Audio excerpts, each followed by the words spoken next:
And we will now move to contestant number 2, Toastmaster Noman Abid. Toastmaster Noman, we can see you. Please repeat after me. I believe I can win. I believe I can win. Wonderful. Please pin the timer. The timer is a person by the name Timer 1. Wonderful. Without further ado, let's move to our contestant number 2, Toastmaster Noman Abid. Appreciate it until you have it. Appreciate it until you have it. Noman Abid. All right, everyone, on the count of three. 1, 2, 3.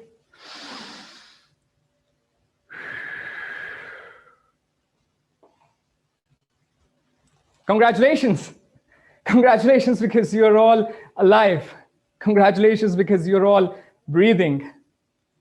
Mr. Contester, fortunate and blessed Toastmasters and distinguished guests.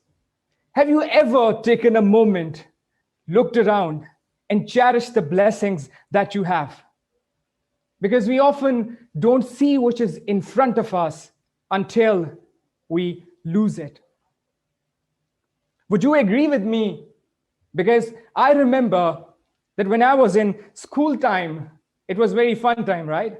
But when I was in school, I used to hate every moment of it. I used to wish that somebody'd come and destroy the building so that I would have never have to go to that building ever again.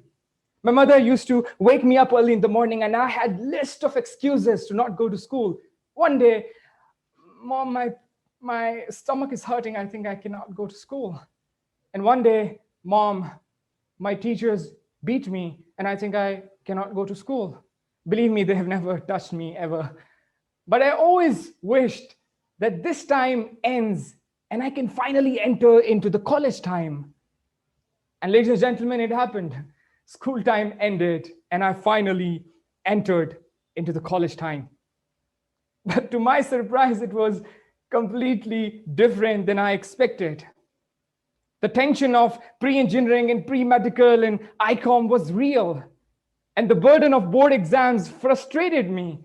And at that time, I looked back at my school time and I said, that was actually one of the wonderful time I ever had.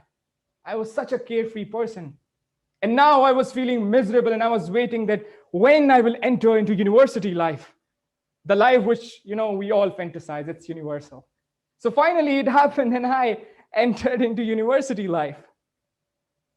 And to my surprise, all the quizzes and teachers and assignments again made me frustrated and made me look back to my college life and said, what a wonderful and fun time I had. What a great friendship I used to have, which I don't have now. But in university, there was a paradigm shift and realization happened that completely changed my life. And it happened because I met an amazing person whose name was Sarah.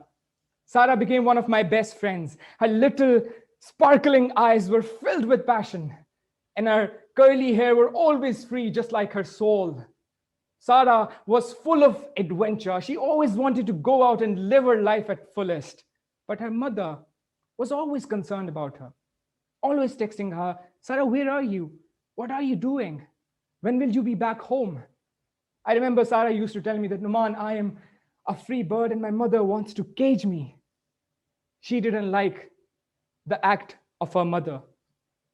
It was one day that I was sleeping, dead asleep, 5 a.m.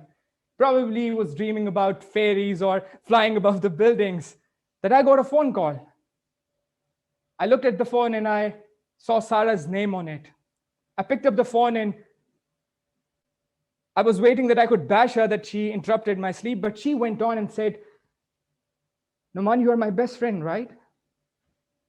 I said, yes, Sarah, what happened? Noman, please pray for my mother. I've lost her. I was speechless. I didn't utter a single word, and probably she didn't expected any word from me. Morning happened. Along with other friends, we went to her house to attend the funeral.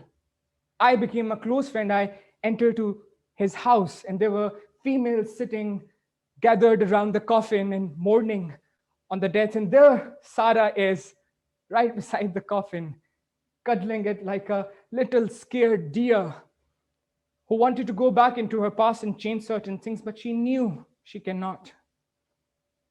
I looked at her and she was no more the Sarah which I knew.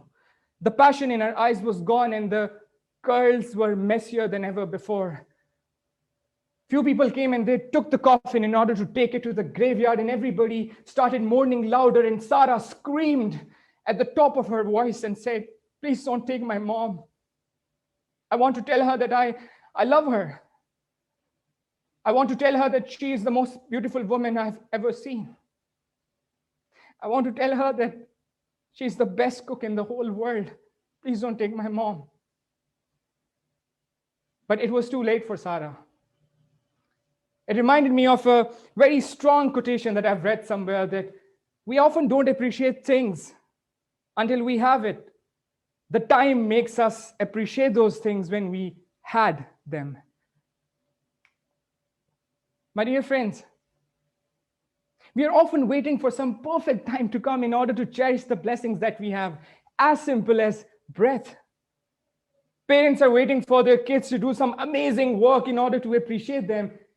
And children are waiting for their dream jobs to come true in order to give expensive gifts to their parents to tell them that how much they love them.